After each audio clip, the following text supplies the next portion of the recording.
নমস্কার সুপ্রিয় দর্শক শ্রোতা, সকলকেই স্বাগত হিন্দু লাইফস ম্যাটার ইউটিউব চ্যানেলে। দর্শক, বরিশালের আগৈলঝরায় অপ্রাপ্তবয়স্ক অর্থাৎ 17 বছর বয়সী একজন হিন্দু মেয়ে রিয়া জয়ধরকে মধ্যপ্রাচ্য প্রবাসী এক মুসলমান বেটা বা যুবক প্রেমের ফাঁদে ফেলে, বিশেষ করে প্রথমে তার সাথে মেয়েটির সাথে যখন পরিচয় হয়েছে তখন সেই হিন্দু নাম দিয়েছিল সুমন। হিন্দু বলে তার সাথে যোগাযোগ করে তারপরে তাকে প্রেমের ফাঁদে ফেলেছে। তারপরে তার মুসলিম পরিচয় প্রকাশ পায় এবং আপনারা জানেন যে এই 16-17 বছর বয়সী 18 বছর বয়সী কিশোরীরা it's very soft, unsuspecting, very naive. তো প্রেমের বাতাস যখন গায়ে লাগে তখন তারা আর ওই যে এই কি বললো, মিথ্যা কথা বলেছে না কি বলেছে, এগুলি আর ধারে না। তারা সুন্দর সুন্দর স্বপ্ন বুনে।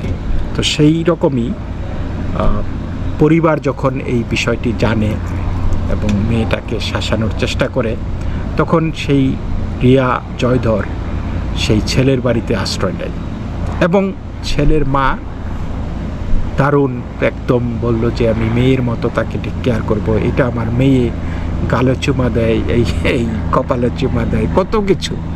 নিজের মেয়ের যে কত চুমা দেয় আমি জানি না, অবশ্য চুমা কি জায়েজ না জায়েজ আমি জানি না। অনেক কিছুই তো জায়েজ, আবার অনেক কিছুই না জায়েজ। গান গাওয়া, নাচা, এগুলি তো না জায়েজ। আবার বায়ুযুদ্ধ অর্থাৎ বায়ু কাম জায়েজ, তো কখন যে কোনটা তাদের জন্য জায়েজ আই ডোন্ট নো। তো সেই ক্ষেত্রে মানে এই মেয়েটি যখন চলে গেছে সেই মুসলিম বাড়িতে, ছেলেটির বাড়িতে, তখন তারা একদম আহ্লাদে গদগদ।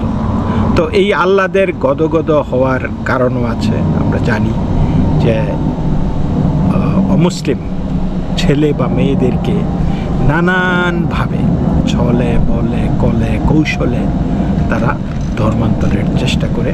এবং আর ওই যে বলেছিলাম যে কোটি কোটি বিলিয়ন বিলিয়ন ফেরিওয়ালা যেখানে থাকে, তো একটা প্রোডাক্ট যখন আপনি সারাদিন আপনার কাছে প্যাডেল করতে চাই, তখন এটার গুণগত মান আপনি চিন্তা না করেই যে একবার চেখে দেখি। কিন্তু যারা নাকি অতটা বোঝে না, তারা জানে না যে এইটা খাইলে যে আর এটা ফেলানো যায় না, সেটা তারা জানে না, বুঝে না, এবং সেইখানে জালে আটকা পড়ে যায়। আর তারা এই জালটা বিছায়, এই হকিং করে। কারণ ওই যে একটা মূলা ঝুলিয়ে রেখেছে যে কেউ যদি কাউকে ধর্মান্তর করতে পারে, মুসলিম ধর্মে নিয়ে আসতে পারে, তাহলে সেই ব্যক্তি তো একদম মানে অটোমেটিক তার বেহেশতের টিকিট তার চলে আসবে এবং একই সাথে তার 7 পুরুষ না 14 পুরুষ নাকি বেহেশতে চলে যাবে। তো দুনিয়াতে আপনি যত আকাম কুকাম, যত খুন, দর্শন, জালিয়াতি, নকলবাজি, ঘুষ, দুর্নীতি, যাই কিছু করেন না কেন, আপনি যদি ওই কাজটা করতে পারেন, কাউকে ধর্মান্তর করাইতে পারেন, তাহলে আপনার 7 খুন মাপ, আপনার নিজে এবং আপনার 7 বা 14 পুরুষ আপনার বেহেশতের টিকিট অনায়াসে বসে থাকবেন। তারপরে যা খুশি করার করেন। তো এই হলো মাইন্ডসেট, এইটাই হলো আজকের মাইন্ডসেট। এবং এই প্রসঙ্গে আমি বলে রাখি যে যারা এই যে আরেকজনকে ধর্মান্তর করে খুব গদগদ, আপনারা মনে করেন যে কি শ্রেষ্ঠ, কি মহান, কি একমাত্র সত্য, কি একমাত্র মনোনীত ধর্ম, আপনারা যারা ভাবেন তারা ভাবতে থাকেন। অবশ্যই যার যার নিজের কাছে নিজেরটা তো ভালোই লাগে, কিন্তু আমার কথা হলো এই যে যাদেরকে আপনারা ধর্মান্তর করেন, তাদের আমরা যদি জীবনীগুলি নিয়ে থাকি বা তাদের সম্পর্কে আলাপ করি, তাদের মানে বর্তমান অবস্থা দেখি আর কি, তারা যে কি দুর্বিষহ অবস্থায় আছে, তারা না পারে একুল না পারে উকুল, মানে তাদের জীবন মানে ধ্বংস হয়ে যায় বেসিক্যালি। এমন একটা অবস্থার মধ্যে কিন্তু ফিরে যেতে পারে না, কারণ তাকে আর কেউ গ্রহণ করে না। একটা এই হিন্দু পরিবার, খ্রিস্টান পরিবার, বৌদ্ধ পরিবার, তারা তাকে আর গ্রহণ করে না। এবং মুসলমানরা যেই সমাজ তারাও যে এই প্রথমে যেইভাবে আপনাকে সাহায্য করার জন্য এগিয়ে আসবে, পরে কিন্তু যখন আপনার দুর্দিনে আসবে তখন কিন্তু সেইভাবে আসে না, এবং এগুলি পথে পথে ঘুরে বেড়ায়, ভিক্ষা করে, দেহ ব্যবসা করে, পতিতাবৃত্তি করে, কত না কিছু করে, তাই না? তো যদি আবার আরেকটা ভয় থাকে যে তারা যদি ধর্ম ছেড়ে চলে আসে, তাহলে ওই যে নিদান দেওয়া আছে এগুলো কিন্তু তারা শিখে, এগুলো এটা একটা একাডেমিক একটা ধর্ম, এটা একটা আপনাকে বইয়ের ধর্ম। সুতরাং ওই বইয়ে যখন আপনাকে স্পষ্টভাবে লাল দাগে, মোটা দাগে বলে দেওয়া হয় যে এর থেকে বের হইতে চাইলে এটা বের হইতে পারবা না, বের হইতে চাইলে কতল করে ফেলবো, তো এই কতল জানের ভয়ে আর কেউ বের হইতে পারে না। কিন্তু আমার বক্তব্য হলো, আপনারা যদি ফ্লাড গেটটা খুলে দেন, তো ফ্লাড গেটটা খুলে দিলে দেখবেন যে আপনাদের খোয়ার খালি হয়ে গেছে। জাস্ট মানুষের মধ্যে থেকে সেই ভয়টা যদি উড়ে যায়, যে যদি আপনারা একটা মানুষ মানে আপনি এটা ছেড়ে এসে যদি সুস্থভাবে বাঁচার নিশ্চয়তা পায়, নিরাপদ থাকার নিশ্চয়তা পায়, তাহলে দেখবেন যে আপনাদের ঘর বাড়ি, খোয়ার, খামার, ক্ষেত, অফিস, আদালত সব খালি হয়ে গেছে। এক্সদের মানে জনস্রোত বয়ে যেত। এবং এখনো যারা আছে তারা কি সাচ্চা মুমিন? অধিকাংশই, অন্তত বইয়ের মধ্যে যেইভাবে লেখা আছে, তারা কি কেউই সাচ্চা মুমিন আপনি বলতে পারবেন? কয়জন পাবেন আপনি? কয়জন পাবেন না। মানে তারা নাম কাও আসতে, কিন্তু ফ্লাড গেট খুলে দিলে, দরজা খুলে দিলে, মুক্ত বাতাস ঢুকতে দিলে, মুক্ত বাতাস বেরোতে দিলে, দেখবেন যে আর আপনার আশেপাশে কেউ নাই, খালি। কিন্তু সেটা তারা পারতেছে না, বিকজ জানের ভয়ে। তো যাই হোক, এই রিয়া জয়ধরকে নিয়ে একটা ভিডিও করেছে ইউরোপ প্রবাসী ছোট ভাই প্রীতম দেবনাথ। এবং এই রিয়া জয়ধর যেহেতু নাবালিকা, রিয়া জয়ধরের পরিবার সেখানকার হিন্দু সমাজে যারা গণ্যমান্য ব্যক্তি আছে তাদের সাথে যোগাযোগ করেছে যে মেয়েটিকে উদ্ধার করার জন্য। এবং এই মেয়েটিকে কিন্তু উদ্ধার করে নিয়ে এসেছিল, তারপরে মেয়েটি আবার চলে গেছে। মেয়েটি 17 বছর, নাবালিকা। এইটা নিয়ে কিন্তু সরকার তরফ থেকে, প্রশাসনের তরফ থেকে স্পষ্ট যে মেয়েটি মা বাবার সাথেই থাকা উচিত, বাড়িতে চলে যাওয়া উচিত। তো যা এই পরিপ্রেক্ষিতে এই যে যেই সমস্ত হিন্দু মানুষ যারা সাহায্য করেছে, হিন্দু সমাজসেবী, মেয়েটিকে উদ্ধারের জন্য পরিবারের ডাকে সাড়া দিয়েছে, এদের নামে সন্ত্রাস দমন আইনে মামলা দেওয়া হয়েছে। সন্ত্রাস নাকি করেছে একটা পরিবারকে, অসহায় পরিবার। আপনার প্রতিবেশীও যদি কোনো বিপদে পড়ে, আপনি তো তাকে সাহায্য করতে যাবেন, কিন্তু তার নামে সন্ত্রাসের মামলা দিয়ে একজনকে গ্রেপ্তার করেছে, আরেকজন পালিয়ে বেড়াচ্ছে। ভাবতে পারেন? কিন্তু আমরা দেখলাম না যাদের প্ররোচনায় এই 17 বছর বয়সী মেয়েটা বাড়ি ছেড়ে চলে এসেছে, মা বাবার কাস্টডি ছেড়ে চলে এসেছে, যাদের প্ররোচনায়, যারা মেয়েটার সাথে প্রতারণা করেছে, যে মেয়েটা এই হিন্দু নাম দিয়ে তার সাথে প্রেমের অভিনয় করেছে, প্রেমের ফাঁদ পেতেছে, বা যারা তাকে হিজাব পরিয়েছে, মেয়েটি এখনও কিন্তু মুসলমান হয় নাই, তাকে হিজাব পরিয়ে মুসলিম হিসাবে উপস্থাপন করেছে, তাদের কিন্তু কিছু হয় নাই, তাদেরকে কেউ কিছু বলতেছে না। ভাবতে পারেন বাংলাদেশের কী একটা অবস্থা। তো সেই নিয়েই ভিডিওটা করেছে প্রীতম দেবনাথ। আমি আপনাদেরকে এই ভিডিওটা দেখাচ্ছি, একটু দেখুন, শুনুন সে কি বলতেছে। প্রীতম খুব সুন্দরভাবে সে ব্যাখ্যা দিয়েছে। আমি মনে হয় না যে তার বক্তব্যের পরে আমার আর কিছু বলার আছে এখানে। বরিশালের আগলজোড়ার নাবালিকা মেয়ে রিয়া জয়ধর তার মুসলিম প্রেমিক আবু সাইফের বাড়িতে একেবারে থাকার জন্য চলে আসে, তার পরিবারকে ত্যাগ করে। সেই ঘটনা আপনারা সবাই জানেন, বিভিন্ন সোশ্যাল মিডিয়াতে দেখছেন, মেইন স্ট্রিম মিডিয়াতেও দেখছেন। বাট যেই ঘটনা আপনারা জানেন না, সেই নাবালিকা মেয়েকে উদ্ধারের জন্য যাওয়া হিন্দু সংগঠক গোপালগঞ্জের তুষার গাইনকে পুলিশ সন্ত্রাস বিরোধী ধারায় গ্রেফতার করেছে, যেটা লীগ সংশ্লিষ্টতার জন্য মামলা, এমন বিবরণ লেখা আছে। এবং তিনি বর্তমানে কারাগারে আছেন। এবং আরেক সংগঠক যিনিও গেছিলেন সেই নাবালিকা মেয়েকে উদ্ধারের জন্য, মলয় ঘটককে বারংবার হত্যার জন্য হুমকি দেওয়া হইতেছে। দেখেন, সেই মেয়ে নিজের ইচ্ছায় গেছে না গেছে এটা আমরা সবাই দেখছি, কিন্তু সেই তুষার গাইনের কাছে যখন তা মেয়ের পরিবার যায় তখন তারা বলে যে মেয়ে অপহৃত হয়েছে। দেখেন, এই মেয়েটা কিন্তু 18-র নিচে, অর্থাৎ নাবালিকা।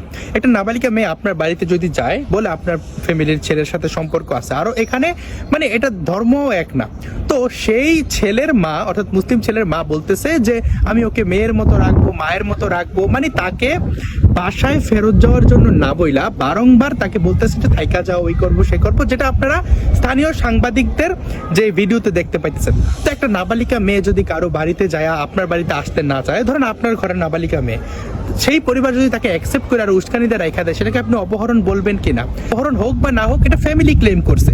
তুষার গাইন জাস্ট এই ভিডিওটা ফেসবুকে পোস্ট করছে, এই কারণে টিওএনের অফিস থেকে সরাসরি তাকে গ্রেফতার করে জেলে চালান করে দেওয়া হয়েছে এবং বলা হয়েছে সন্ত্রাস বিরোধী ধারায়। অথচ সে খোদ আওয়ামী লীগের আমলে, আওয়ামী লীগ সরকারের বিরোধিতা করায় 12 লক্ষ টাকা তার মামলা বাবদ হারাইছে।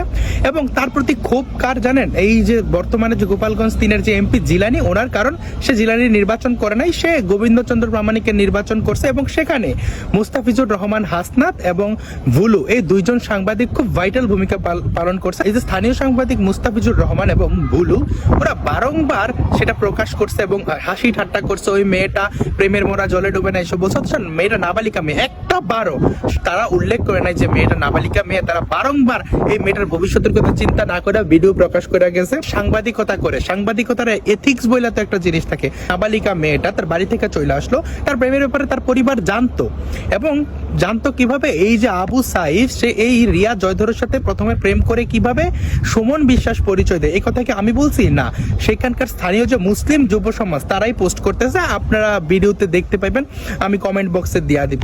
বরণ বরক না করে এটা মেয়ের পরিবার অভিযোগ করবে তার নাবালিকা মেয়ে চলে গেলে, কিন্তু যে এটা প্রকাশ করবে, ধরেন একটা হিন্দু মেয়ে বা হিন্দু ছেলে, যারই সমস্যা হলে হিন্দু সংগঠকের কাছে যাবে, কারণ সে যদি প্রকাশ করে তাইলে কি তার জেলে যাইতে হবে? তার সন্ত্রাস বিরোধী ধারায় তার নামে মামলা হবে? এই হলো বাংলাদেশের গণতন্ত্রের অবস্থা। একদিকে এই যে জিলানি, সে হিন্দুদের ভোট নিয়ে এমপি হয়েছে, সেখানে 68% হিন্দু। সেই এলাকায় একজন হিন্দু সংগঠককে, একটা হিন্দু মেয়েকে, নাবালিকা মেয়েকে উদ্ধার করতে যাওয়ায় জেলে যেতে হইতেছে। এই হলো বাংলাদেশে হিন্দুদের স্বাধীনতা। এই রিয়া জয়ধরের ঘটনাটা কখনোই হিন্দু মুসলিমের ঘটনা ছিল না, দ্যাটস ট্রু। কারণ অনেক মুসলিম সম্প্রদায়ের মানুষজন রিয়া জয়ধরকে তার পরিবারের কাছে ফেরত যাইতে সাহায্য করছে, তারা নানানভাবে লজিস্টিক সাপোর্ট দিছে। কিন্তু অপরদিকে মুসলিম সম্প্রদায়ের কিছু মানুষ যারা সাম্প্রদায়িকতা ধারণ করে, তারা চাইছে এই নাবালিকা মেয়েটাকে কিভাবে ফুসলায় ধর্মান্তরিত করা যায়। সুতরাং আমাদের এই কথা বলে, আমাদের এই প্রোটেস্ট অবশ্যই সে নির্দিষ্ট কিছু গ্রুপ, কিছু গোষ্ঠী যারা সংখ্যায় কম না, তাদের বিরুদ্ধে। তো ধন্যবাদ সবাইকে। ভিডিও ভালো লাগলে লাইক, কমেন্ট, শেয়ার করে পাশে থাকতে পারেন। এটা কেন করার কারণ হইল যে হিন্দুদেরকে ভয় দেখানো, যারা নাকি সমাজকর্মী, যারা নাকি এই যে হিন্দুদের বিপদে আপদে পাশে দাঁড়াইতে চায়, তারা যাতে আর এরকম সাহস না পায়, সাহস না করে, এই জন্য তাদের পেলে চমকে দেওয়ার জন্য এই কাজটা করে। এবং প্রশাসনের সামনে থেকে একটা মানে কি করে তাকে গ্রেপ্তার করে, মানে ইউএনওর টিএনও না ইউএনওর সামনে থেকে তাকে গ্রেপ্তার করে নিয়ে গেছে। এই তো এইগুলি তো ডেঞ্জারাস জিনিস। অথচ আমরা দেখতেছি যে আমাদের স্কুল কলেজে, আশেপাশে, পাড়ায়, মহল্লায় কি পরিমাণে গুজব ছড়ায় মানুষ। ইসকন বিরোধী গুজব, ইসকন নাকি জঙ্গি সংগঠন, কত কিছু। ইসকন নাকি বা হিন্দুরা নাকি ওই যে মেয়েদেরকে ওরা তো লাভ জেয়াত করে অভ্যস্ত, তো মুসলমান মেয়েদেরকে নাকি টার্গেট করে করে হিন্দুরা নিয়ে যাচ্ছে, এই সেই করতেছে। তা এই ধরনের গুজববাজদের কিন্তু কেউ কিছু বলে না। তো যাই হোক, দেখেন একটা ভিডিও আমি দেখাই আপনাদের। হয়তো বা অনেকে আমার চিনো, অনেকে চিনো না। আচ্ছা, চিনলে ভালো, আর না চিনলেও আজকে চিনতেছো। হ্যাঁ, আমি তোমাদের উদ্দেশ্যে কিছু কথা বলতে আইছি, হয়তো বা তোমাদের ভালোর জন্যই। সবাই তো আমার বয়সে ছোট বোন, বড় ভাই হিসাবে এই দায়িত্বটা আমার আছে বলার। বর্তমানে যারা হিন্দু আছো তাদের জন্য বলতেছে, যারা মুসলমান আছো তাদের জন্য বলছে। হ্যাঁ, বর্তমানে কিছু হিন্দু একটা গ্রুপ হয়েছে, ছেলেরা, ইয়াং ছেলেরা, তাদের স্মার্ট কিছু পোলাপান আছে ছেলেরা, আমাদের মুসলমান মা বোনদের উপরে তাদের টার্গেট। তারা কি করে জানো, এই মুসলিম যে সুন্দর সুন্দর মেয়েগুলো আছে যেভাবে হোক তাদেরকে প্রেমের প্রবলেম দেখায়, তারা প্রেম করে। তারা প্রথমে বুঝায় সেই মুসলমান, সে ভালো সব দিকগুলা বুঝায়, সেই মুসলমান বুঝায় তারা কি করে জানো, প্রেম করে, প্রেম করে বিয়ে করে। বিয়ের পরে মেয়েরা জানতে পারে সে হিন্দু, বিয়ের পরে সে জানতে পারে ছেলেটা হিন্দু, তারপরে কি করে মেয়েটারে ফালায়া রেখে চলে যায়। তাদের টার্গেট কি জানো, তাদের টার্গেট হচ্ছে একটা সংখ্যা, যে আমি এতটা পূর্ণ করলাম। তোমরা হয়তো বা মেচুর কিছুটা বয়স হয়েছে, তোমরা বুঝতে পারছো আমার কথাগুলা। তারা এইভাবে টার্গেট গুলা পূর্ণ করতেছে আর আমাদের মেয়েদেরকে ধোঁকা দিতেছে। তাদের এই প্রবলেম থেকে আমি চাই আমার এই মেসেজটা তোমরা একটু মনে রাখবা। তাদের এই প্রবলেম থেকে তোমরা একটু দূরত্ব থাকবা। আমি জানি না এগুলি ক্লাসরুমের পড়া হইতে পারে কিনা, যদি হয়ে থাকে কোন সিলেবাসে আছে, এই গুজববাজদেরকে এইখানে অনুমতি দেয় কে? তো এইগুলি তো বেসিক্যালি এই যে গুজববাজদের কিছু হয় না, তো এই গুজব কিন্তু তারা জাস্ট রিভার্স একটা জিনিস করতেছে এইখানে। ওই যে সংখ্যা, কারা সংখ্যা বাড়াইতে চায়, কারা হালি হালি যে পয়দা করতে চায়, কারা কারা নাম গোপন করে এই অকাশ কুকাশ করে অন্যদেরকে ধর্মান্তর করে, কারা ধর্মান্তর করে শান্তি পায়, ধর্মান্তর করে আল্লাহ দিতে হয়, কারা বেহেশতের টিকিট খোঁজে। তো এই প্রশ্নগুলির উত্তর আপনারা খুঁজবেন। অথচ এই গুজববাজদের কোনো সমস্যা হবে না, গুজববাজদেরকে কেউ ধরবে না। এই যে বিদ্বেষ ছড়াচ্ছে, অর্থাৎ তোমরা অন্যদের সাথে, ওই যে হিন্দু মুসলমান আর এমনি হিন্দু বৌদ্ধ খ্রিস্টান বা অন্য ধর্মাবলম্বীদের সাথে তোমরা বন্ধু হইও না, তাদেরকে বন্ধু হিসাবে গ্রহণ করো না, তাদের সাথে বিশ্বাসের সম্পর্ক স্থাপন করো না। এগুলা কিন্তু এই মানে সরাসরি তো এইভাবে বললে মানুষ খারাপ বলবে। তো এইখানে এই যে এই গুজববাজরা এগুলি সিন্ডিকেট করে করে এই যে বিভিন্ন স্কুল কলেজে গিয়ে বা বিভিন্ন খেলার মাঠে বিভিন্ন জায়গায় গিয়ে গিয়ে এই বাচ্চা কাচ্চাদেরকে, কোমলমতি মানুষদেরকে বুঝাচ্ছে। অর্থাৎ একটা ছোট কাল থেকেই একটা হিন্দু বিদ্বেষী, খ্রিস্টান বিদ্বেষী, বৌদ্ধ বিদ্বেষী, অন্যান্য অন্য ধর্ম মুসলিমদের প্রতি যে একটা বিদ্বেষ তৈরি করা, বিদ্বেষের বীজ বপন করা, তারা কিন্তু সেটা করতেছে। It's very very dangerous. এদেরকে ধরে ধরে গারদে ঢুকানো উচিত। কিন্তু কে শোনে কার কথা? মানে তারা মনে করতেছে যে ইসলামের নামে সব কিছু জায়েজ। এখানে আপনি ধরেন আমার ধর্মকে নিয়ে গালিগালাজ করতেছে, কথা বলতেছে, এবং আমি যদি এটা প্রতিবাদ করে উল্টা দুইটা কথা বলি, আমার নামে অনুভূতির মামলা হয়ে যাবে, আমাকে জেলে নেওয়া হবে, হয়তো মেরেও ফেলতে পারে, কিন্তু ওদের কিছু হবে না। তারা 7 খুন মাপ, ওদের কাছে মানে অন্য ধর্মের কোনো অনুভূতি নাই, অন্য মানুষের কোনো অনুভূতি নাই, শুধু অনুভূতি তাদের অন্যদের অনুভূতির দাম নাই। তো বিষয়টা খুবই জটিল, বিষয়টা খুবই ডিসকনসার্টিং যে দেশটা কোন দিকে যাচ্ছে। It's very bad. তো দর্শক সকলেই ভালো থাকবেন, নমস্কার।